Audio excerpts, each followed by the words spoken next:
Good afternoon. It is 2:11, and we are D&D, Deminsky and Doyle. I'm Jeff Deminsky.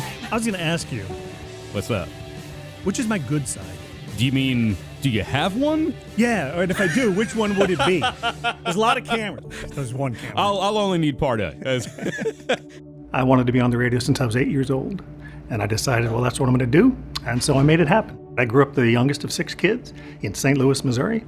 Started my radio career in 1988, moved around the country, moved back in 2011. I've been working here ever since. Every day you touch people, you talk to people, so every day is a new day. Every day is a new day on the radio. Every caller is a different caller. The fact that I've been able to survive for this long in radio is probably my proudest accomplishment. At the age of 52, the urologist told me that I had cells consistent with cancer. They found, I think it was 5 tumors. And I had that done in New Jersey. And then he referred me to the cancer specialists at Fox Chase, and they actually found 2 more. Well, the first day I received the diagnosis was pretty hard. You know, there was nothing on my radar that said you're going to get cancer. It's a great unknown, and cancer was always something that happened to other people. The first 3 infusions of chemotherapy were a lot easier than I thought they would be. And the 4th one put me in the hospital. That's when my hair fell out. That's when I lost 40 pounds. And it was a little rough there for a while. I met with Dr. Smaldone, who is just one of the smartest men you'd ever want to meet, and you could tell just by talking to him, he doesn't talk down to you. He explains things, medically, but also in ways you can understand. I just always felt so comfortable with the guidance that I got from Fox Chase.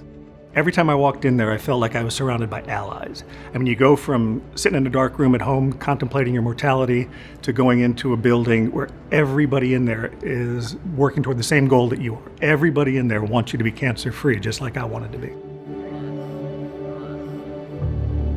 When I got back to work, my partner, Jeff Deminsky, had told people if they wanted to send a card, to send it to the radio station. There were hundreds of cards when I got here, and that made me feel really, really good. I did the bladder cancer walk at the Jersey Shore not too long ago. A lot of people come up and ask you about it then. Of course, a lot of survivors, but some people who are still going through the process. They come up and talk to me about it too, and I always tell them the same thing. Do what your doctor says. All right, 2:23, and we're trying to scare up some laryngitis remedies. And at the risk of stating the obvious, isn't gargling with salt water supposed to be the standard for laryngitis? I believe not. No? I don't even think of myself as a cancer patient anymore. Last time I saw Dr. Smaldone, he said, I don't have to see you for another year. Once I got out of the hospital, everything's been coming up roses. I mean, life's good.